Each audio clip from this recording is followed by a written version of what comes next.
A butler cafe, a student play, and a doppelganger? We're going to talk about all that and more on today's reaction and review. Go for it, Nakamura-Kun, episode 9. Yo, what's up? Welcome back. Welcome if you're new. My name is Mark, and today we're talking about Go for it, Nakamura-Kun, episode 9. If you want to see my reaction to it, you check it out on Patreon. Go check it out, and then you can come back here and enjoy the review. But as always, this was a phenomenal episode. I had a lot of fun with it.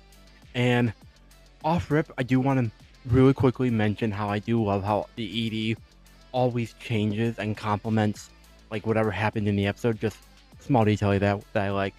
But as always, Patreon down below for that. Comment, like, subscribe, get a notification bell, hype the video. And with that said, grab your snacks, grab your drinks, grab your notebooks, and let's talk about the episode. So, as I said, this episode was really good because it was so good that I had to take notes. I took quite a bit actually. I gotta figure out where we started. Boom, not here. Right here. Okay. So, this is where we started.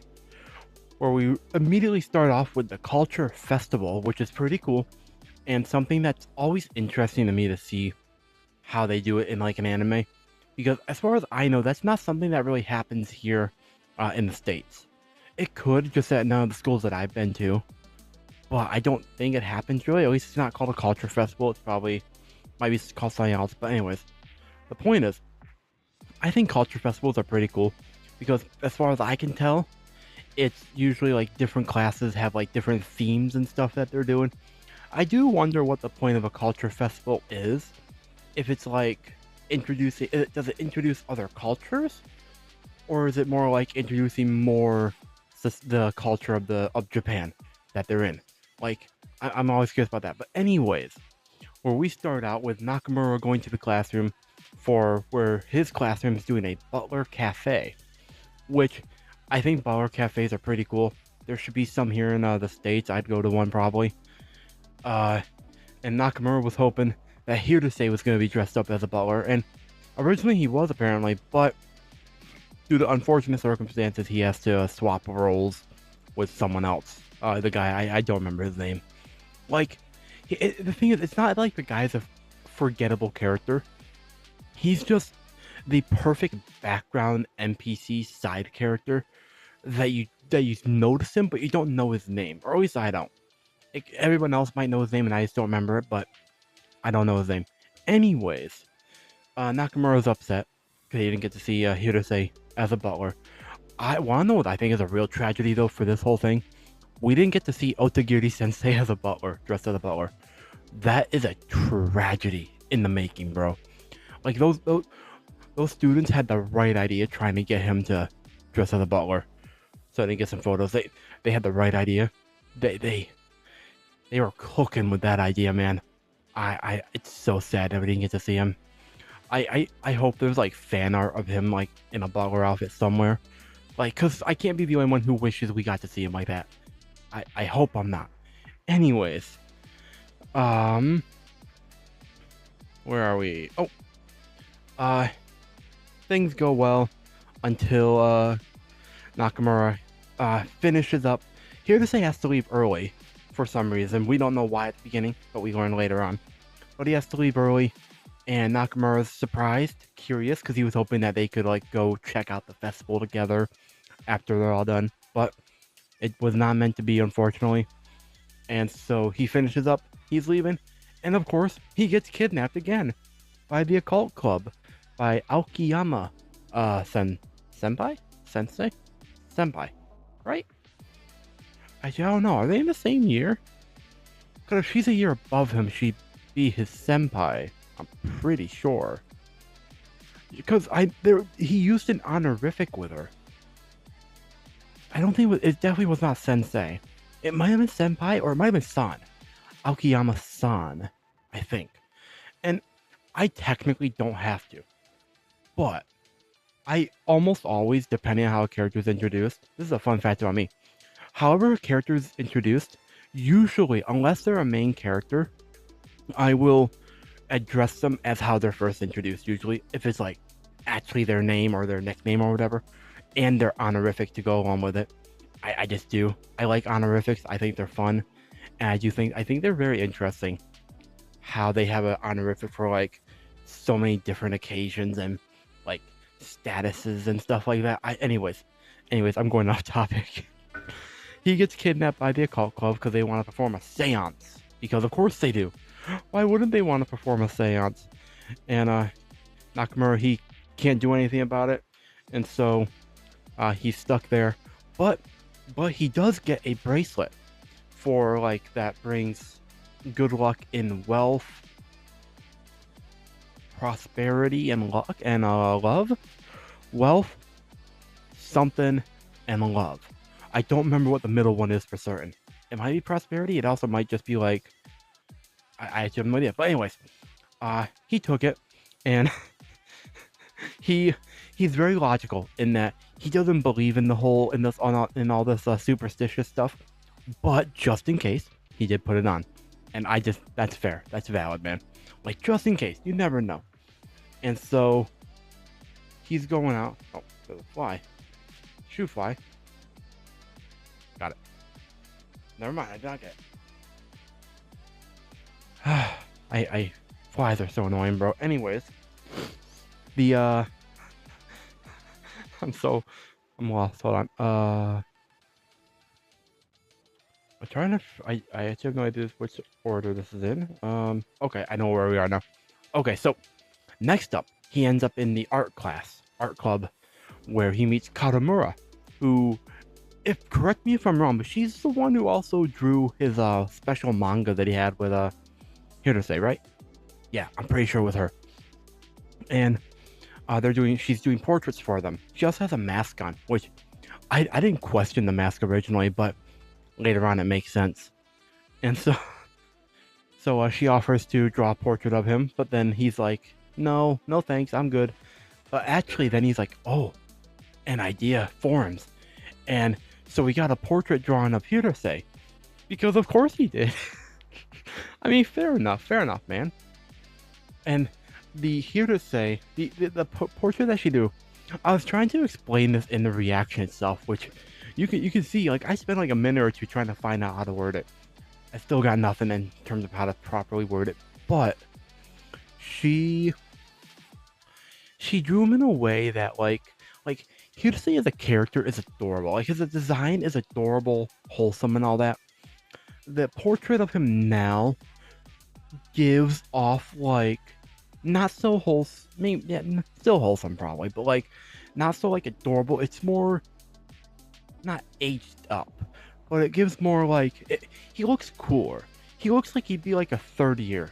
I don't actually know if they're third years or not, what year they are, but like the point is she made him look cooler than he actually is. That sounds mean, but it's true.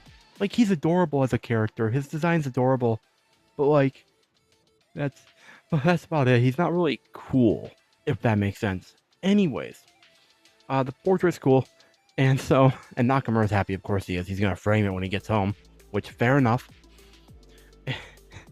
And so now he's hungry, waiting in line. Well, not waiting in line. He's in front of a yakisoba stand that has a bunch of people there lined up, and it's being run by Todoroki alone, might I add. And apparently he's really good at yakisoba, and this family owns a restaurant, which is also really cool. And so he has like a really long line, and so that's cool. But then he's like, he notices Nakamura, and he's like, yo, here, it's on the house, some free yakisoba for lunch, and it looks good, bro. And Nakamura is hesitating to accept it despite his stomach grumbling, which I don't know why. I don't know if it's like embarrassment because of what happened last episode or not. But Todoroki doesn't know, so why do you have to make it awkward? Because he didn't have to make it awkward like that. So he should have said yes. I mean, he did end up receiving the yakisoba kind of like by force, because Todoroki decided to just bring it up to him and hand it to him and be like, yo, you gotta bulk up, bro, so you don't collapse next time. And I wrote down that Todoroki is actually just a sweet guy. Like, he doesn't... despite his appearance, he doesn't look like he'd harm a soul, really. Like, he seems like a nice guy who he likes helping people. and I'm happy for him. I hope he's happy. And so now Nakamura's enjoying his free lunch, might I add. That's free. I mean, hell yeah, I like free food. And some kid points out, hey, there's a bear. We look over, the bear is really tall. And so the bear turns, menacingly walks towards Nakamura, looks at him, then takes off the hat. And it's the teacher, one of the teachers. I don't know if he's like if he's a gym teacher, a substitute teacher, but I swear to God he's a teacher. I just don't know what he teaches, or I don't remember. But he's definitely the guy that we've seen before. He's usually the brooding, like serious type, and he he gives Nakamura a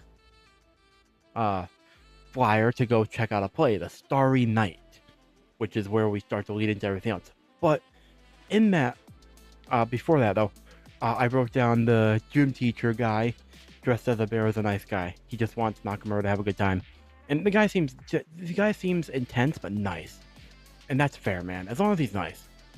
And then the kid's like, a man's inside that bear.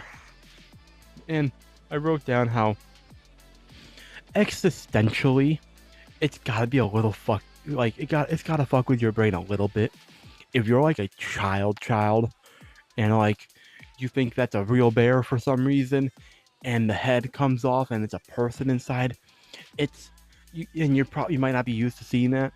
Can you imagine how fucked up that's gotta be for your like thoughts and everything about everything you knew about that could be wrong? Like all bears might have a person inside them now.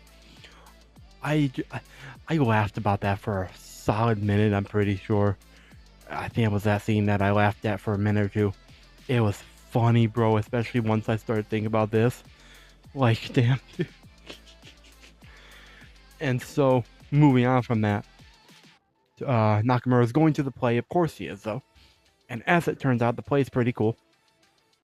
But he ends up walking around, and he eventually runs into someone who, I'm going to be so real here. I thought it was Hirosei's twin sister or mother originally.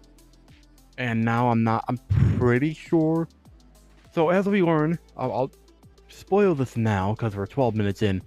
It's Hirosei has a sister, and he was dressed just like her, hair and all. And I'm not sure who Nakamura ran into, if that was Hirosei dressed as his sister or if that was his sister. But his sister, from when we did really see her like shouty and all that, she's funny for one. She's cool, but and nice. But also she's very pretty. I gotta give her that. But Nakamura's heart started racing when he ran into Hirosei's sister, and he's starting to think that he's actually bi, but I'm like 90% sure he's not, because like you have them stand side by side, he'd see the same thing. Like it's so close to Hirosei that I don't think it's a him being like bi or anything. I think he just genuinely thinks that's Hirosei in like disguise or in subconsciously at least, and it's just so funny to me how that happens. Let's see, move on to the next page. Oh, final page actually. Cool. So Nakamura is captured by Tamura, the director from the drama club, and he's also directing the play Starry Night, which fair enough. He's been working on it for 2 years. That's pretty cool. And I'm glad that he's able to perform this, like direct this and everything for the school festival. And Nakamura got caught, kidnapped essentially by Tamura, because of course he did. And I'm trying to figure out what this says. My handwriting got a little sloppier towards the end here. Which side am I on? Okay. So the reason he has to do it is because also Katamura, she's sick, hence the mask, and she's unable to help with the play and all that. And so Nakamura decides to help out because like he feels bad for her and he wants to thank her for the portrait, which I mean fair enough. At least he cares and wants to thank her. And so Turns out he's gonna be some random villager that gets saved, and he's gonna be in the arms of a beautiful woman. Uh, for the play, and his lines are yes, no, and thank you. And turns out, it was Hirose, acting as a woman, the beautiful woman, so quote unquote. And Nakamura didn't realize it until he ran up there, and so he put two and two together that it was Hirose. That's around the time, either before or after, when Hirose's sister starts cheering, saying, "Yeah, Aiki, you're doing this. You look good," stuff like that. And I kid you not, in the reaction, I'm like, "Who the fuck is Aiki?" When I forgot that Hirose is his last name and not his first name, I'm pretty sure. I've been calling him Hirose the entire time. I didn't even know he had a first name. Because I'm pretty sure Aiki is his first name, not his last name. I'm pretty sure that's his first name. I was so confused as to who the fuck is Aiki. And basically, point is, the play goes off without a hitch, I'd say. Final scene, Nakamura dies in Hirose's arms. Literally, too. And he went to heaven. Even the guy, the director, I'm pretty sure, was that a director or Omori who said that Nakamura actually died and went to heaven? I mean, fair enough. Hey, fair enough for Nakamura, man.